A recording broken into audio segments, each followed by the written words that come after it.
Hey you guys, we have a disturbing case coming out of Wisconsin. Now, the victim is not named, they go by their initials because they're a minor. But I'm going to go through this arrest complaint with you guys because this is horrific. So it is stated on August 21st, 2025 that a 14-year-old girl by the initials of MJG, she was born in 2011, lived with her father, Walter, his wife, Melissa, her daughter, which is Savannah, and Savannah's partner, Kayla, as well as a 15-year-old stepbrother, but again, he is a minor, so his is NM, and they all lived in a trailer in Wisconsin. Now, it is stated that she moved in with her father in 2020 in the spring because her mother ended up being arrested and going to jail, so she moved with her next of kin, which was her father. Now, what is a little weird is the girl used to live with her maternal grandmother, Joanne, and her other siblings, and it doesn't say, what happened, but we do know that Walter did not see this child for quite some time since she was a little bit younger. But she did move into their home, and from there, on August 21st, 2025, we're going to fast forward, there was a 911 call that was made, and it stated, I have a 14-year-old daughter. She doesn't barely eat. She looks really skinny. She's also autistic. She doesn't want to eat. The last 4 or 5 days, she's been really sick, throwing up. I've been giving her liquid IVs and all that stuff. Today, she's really lethargic, and she's throwing up her arm, laying on her bed, throwing her arms up, and she's just laying here in kind of a comatose. But her eyes are open, and she's moaning, and she's throwing her arms around.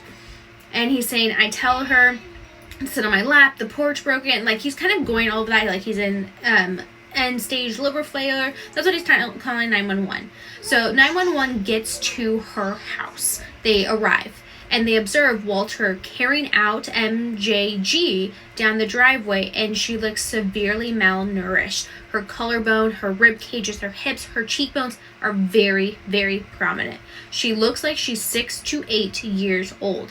Now, officer goes up to Walter, and he's like, I just got custody of her recently. She doesn't like to eat. She was to the doctors approximately a year and a half ago, but he stopped taking her because he didn't like the doctor. The doctor was weird.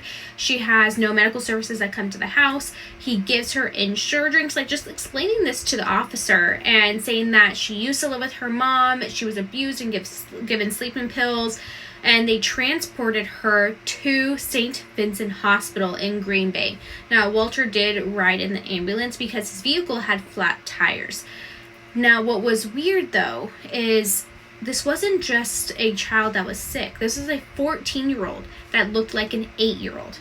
And mind you, this happened back in August. Now, when officers go into the house, they notice that her room is a little in disarray, and there's a camera. Now, Walter tells police that the camera is there because she harms herself, and that's how he communicates with her. Now, that was just wild, but at the actual hospital, they got there around 10:52 p.m. It is stated that they went to the hospital, and that's where they met an RN.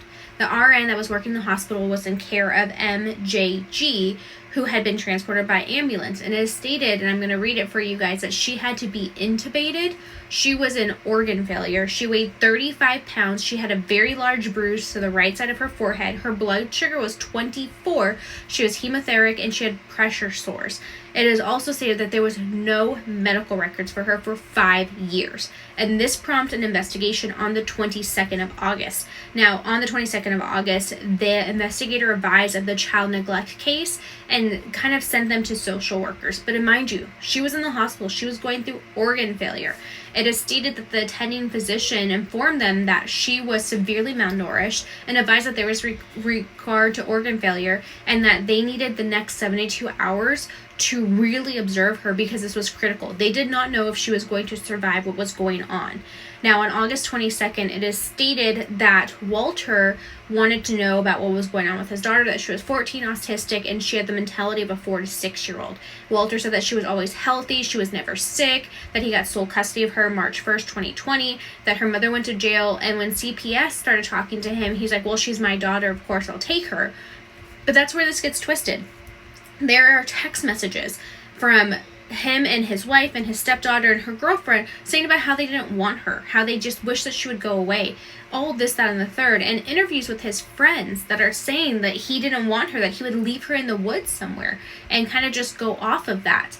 Now, we're going to fast forward to right now. It is stated that these 4 adults The dad, Walter, the stepmother, Melissa, the stepsister, and the stepsister's girlfriend are all facing charges of severe child neglect. They're currently in jail and they're going to be awaiting arraignment. Now, this arrest affidavit is long. It is super long, and I want to go through it with you guys, so I will do that on a live. But right now, they are all charged with chronic child neglect, both physical and emotional, and they're going to be back in court later on this month.